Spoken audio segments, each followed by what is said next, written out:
নদীর তীরে ছোট্ট একটি গ্রাম ছিল। সেই গ্রামের নাম ছিল শান্তিপুর।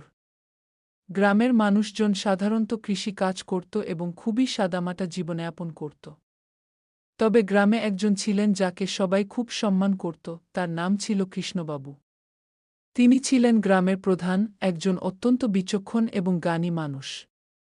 গ্রামের প্রতিটি মানুষ তার কথা মেনে চলত। একদিন কৃষ্ণবাবু ঘোষণা করলেন, আগামী পূর্ণিমার রাতে আমরা সবাই মিলে একত্রিত হব এবং গ্রামে একটা উৎসবের আয়োজন করব।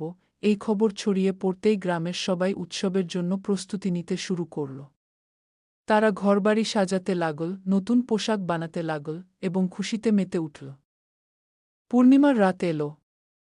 চাঁদের আলোতে পুরো গ্রাম আলোকিত হয়ে উঠল।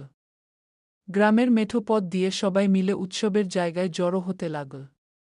সেখানে বড় একটা মাঠে অনেক আয়োজন ছিল। বাচ্চাদের জন্য ছিল নানা ধরনের খেলা, মহিলাদের জন্য পিঠা বানানোর প্রতিযোগিতা, আর পুরুষদের জন্য ছিল কাবাডি খেলা। সবাই মিলে এক অসাধারণ রাত কাটাচ্ছিল।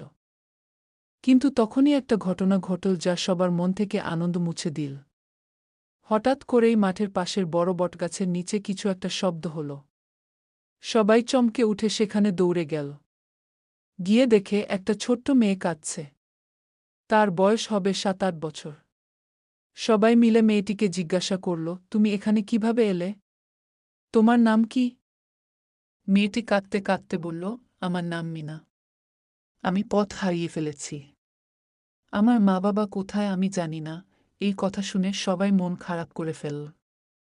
তারা বুঝতে পারছিল না কি করা উচিত। তখন কৃষ্ণবাবু এগিয়ে এসে বললেন, আমাদের সবাইকে এক হয়ে মিনাকে সাহায্য করতে হবে। তিনি গ্রামের যুবকদের বললেন, তোমরা আশেপাশের গ্রামগুলোতে খোঁজ নিতে যাও। হয়তো ওর মা বাবাকে খুঁজে পাওয়া যাবে। যুবকেরা তৎক্ষণাৎ রওনা দিল। গ্রামের মহিলারা মিনার যত্ন নিতে শুরু করল।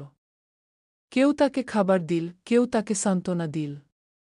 মিনা ধীরে ধীরে শান্ত হল, কিন্তু তার চোখে এখনও ভয় ছিল। যুবকেরা আশেপাশের গ্রামে খোঁজ নিতে থাকল, কিন্তু কোথাও মিনার মা বাবার সন্ধান পাওয়া গেল না। তখনই একজন যুবক হঠাৎ মনে করল যে কাছেই এক গ্রামে কয়েকদিন আগে কিছু মানুষ হারিয়ে গেছে বলে শোনা গেছে। সেই গ্রামে গিয়ে দেখা গেল সেখানেই মিনার মা বাবা আছেন। তারা মিনাকে হারিয়ে ফেলে ভীষণ চিন্তায় ছিলেন। যুবকেরা মিনার মা বাবাকে নিয়ে শান্তিপুরে ফিরে এল। যখন মিনা তার মা বাবাকে দেখল, তখন সে দৌড়ে গিয়ে তাদের জড়িয়ে ধরল। সেই মুহূর্তে সকলের চোখে জল এসে গেল। কৃষ্ণবাবু বললেন, আজকের এই পূর্ণিমা রাত শুধু আনন্দের নয়, আমাদের জন্য এটা একতা এবং সহমর্মিতারও প্রতীক হয়ে থাকবে।